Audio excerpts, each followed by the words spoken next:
All right, in the second part of 2.4, we are going to take a look at domain and range. So we said in the last video that domain was just defined as the first set or the independent variable. So for our purposes, we're going to define domain as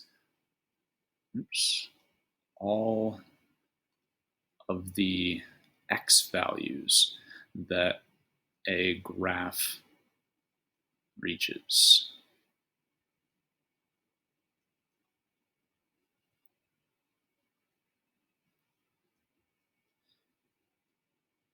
Okay, similarly, range then is just going to be all of the y values that a graph reaches.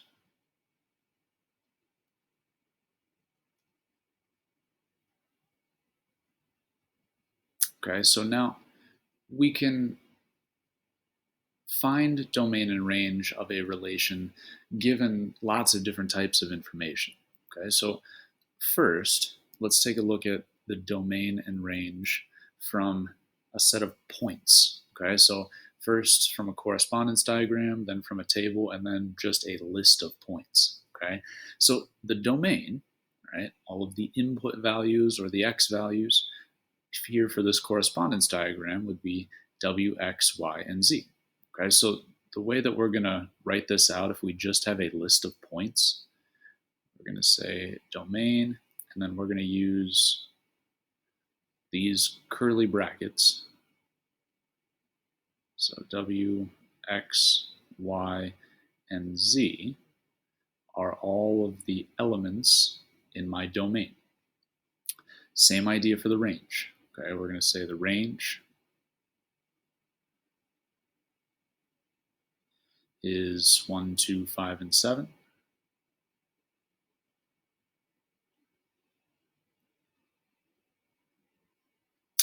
So then the second part here says we want to figure out if each of these is a function or not. All right, so remember, our definition of a function was that each element in the domain is mapped to only one or exactly one element in the range. And that is true here, right? So this is a function.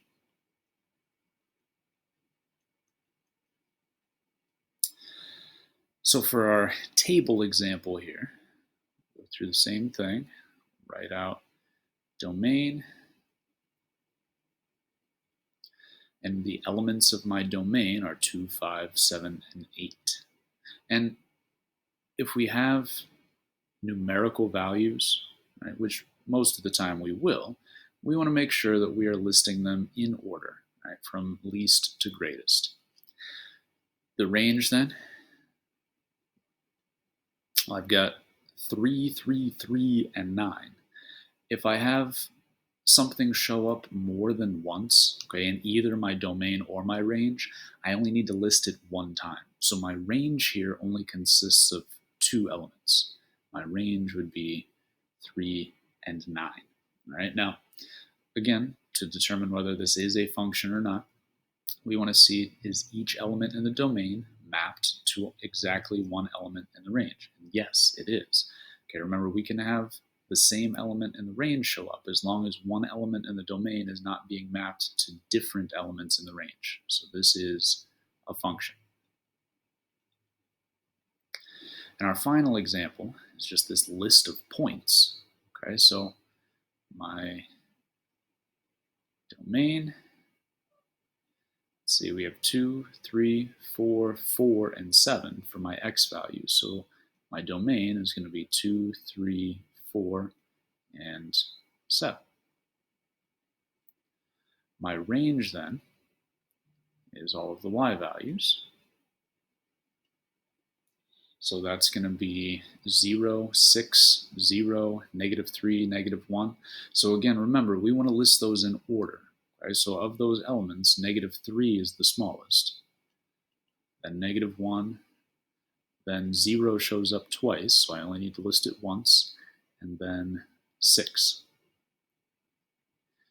So now, to determine whether it is a function, I need to see if each element in the domain, meaning each x value, is only mapped to one y value. And we can see that that is not the case. Here I have, if I put in x, I get out a y value of 0, an x value of 4, I get a y value of 0. Here, if I put in an x value of 4, I get a y value of -3, right? If you think about this graphically, this would not pass the vertical line test, okay? These 2 points would be intersecting a vertical line, okay? So this is not a function,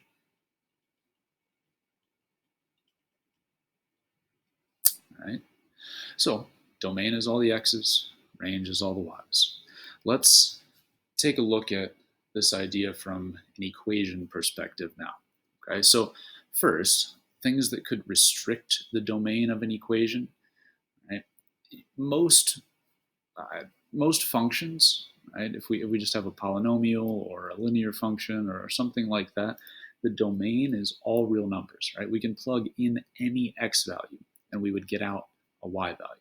So things that could restrict the domain that we may see in this class would be zeros in the denominator. Okay, if we ever see something, some value that would make the denominator 0, okay, that cannot be included in the domain. We'll take a look at what that looks like here in a second. Okay, we also cannot have negative values under an even root.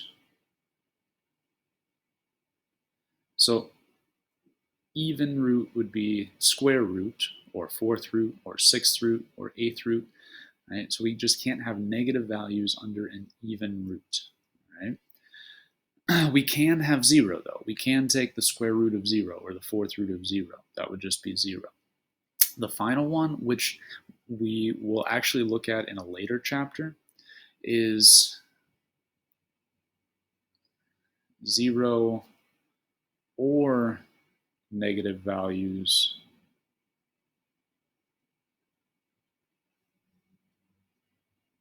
in a logarithm.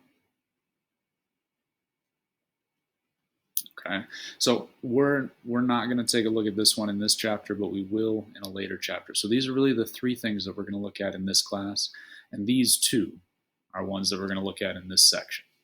Okay, so we'll go through a couple of examples of what that will look like here in a second. Now, interval notation is how we are going to express the domain and the range of the functions that we're going to look at. Okay, so interval notation, right, is when we express something like, negative infinity to 5. All right, this means every value from negative infinity up to 5, including 5. So remember, parentheses, this is called an open interval. If we use parentheses as our endpoint, or use parentheses for our endpoints here, and what that means is endpoints are not included.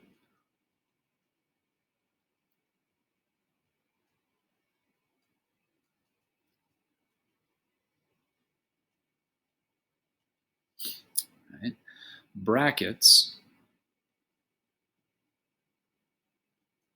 this is called a closed interval.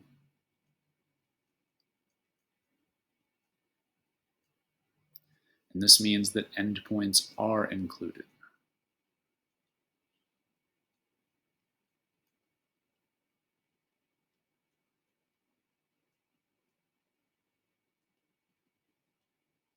Okay, so we'll kind of put this all together here in the next few examples. And then the final bullet point here just is whenever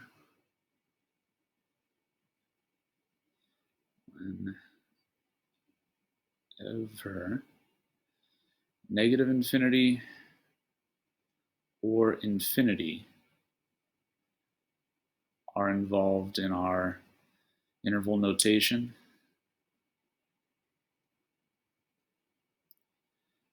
we use parentheses, okay?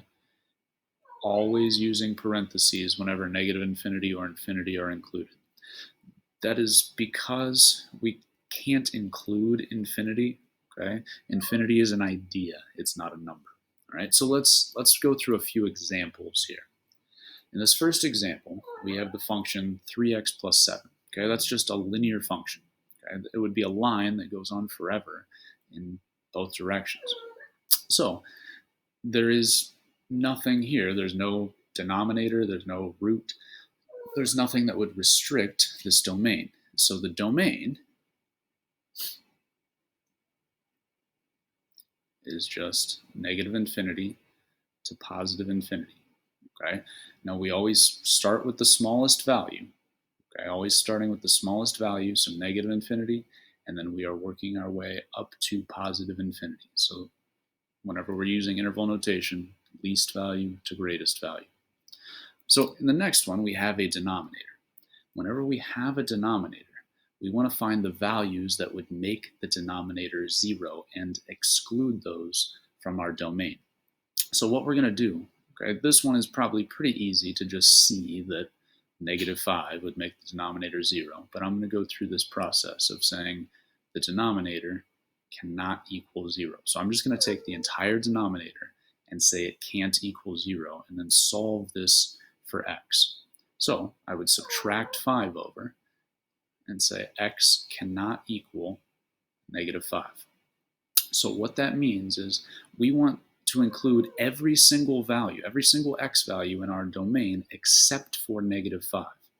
So if we're thinking about on a number line, right, I'm still starting at negative infinity, but then I'm going to go up to negative 5 and not include negative 5, okay, because I want to include negative 4.9999999, but not negative 5.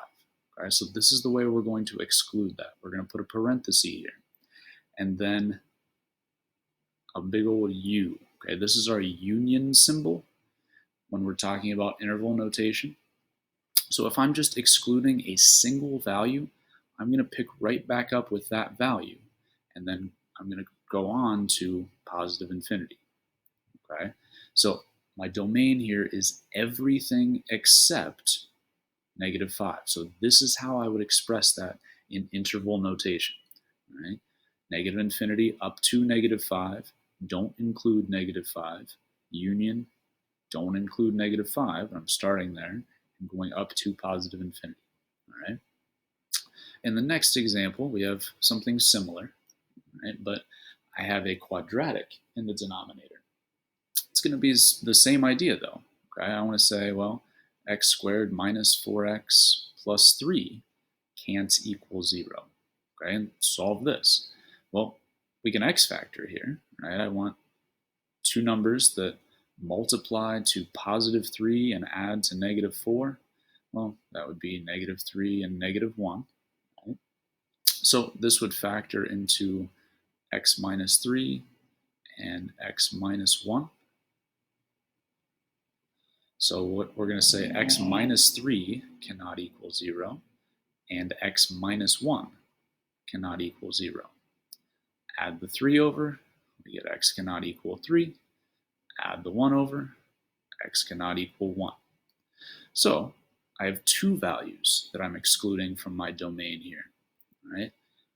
I want to start by excluding the smallest one. So 1 is the smaller of these two values that I'm excluding. So to write my domain, I'm going to say I want to go from negative infinity up to 1, exclude 1, union, pick right back up with 1.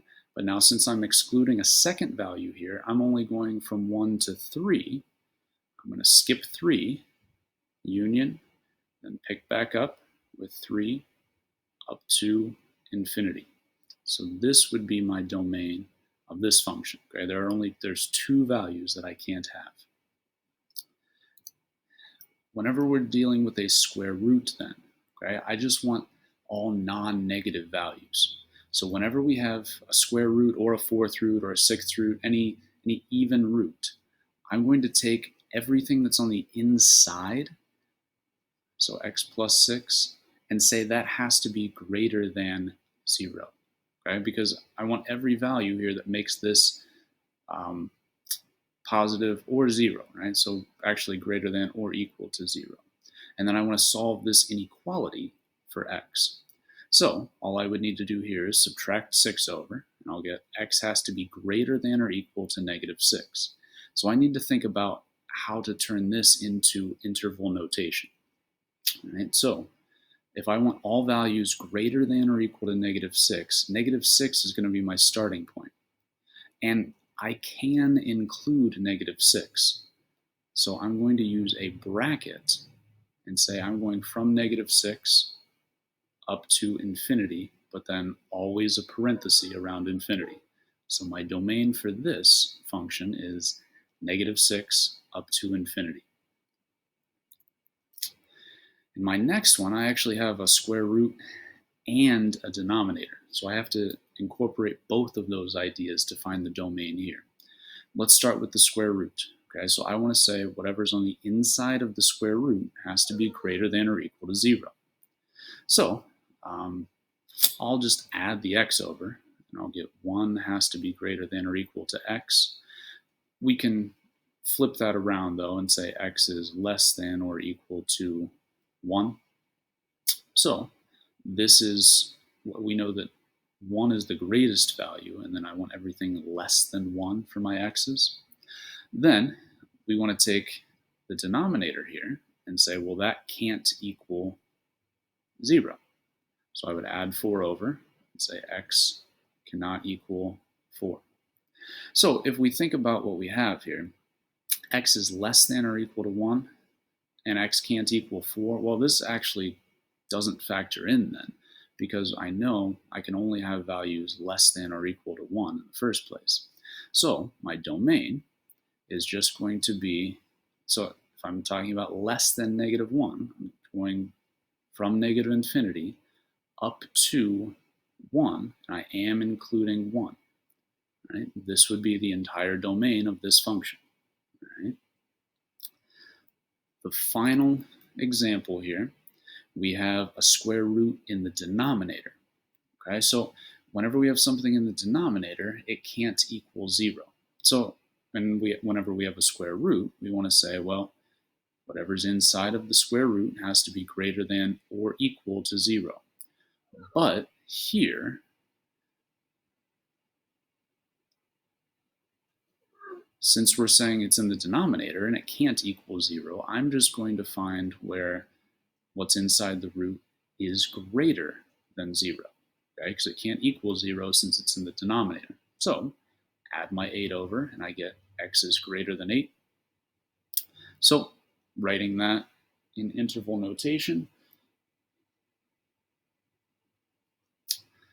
I would have all values greater than 8. So I'm starting at 8, not including 8, and going up to infinity.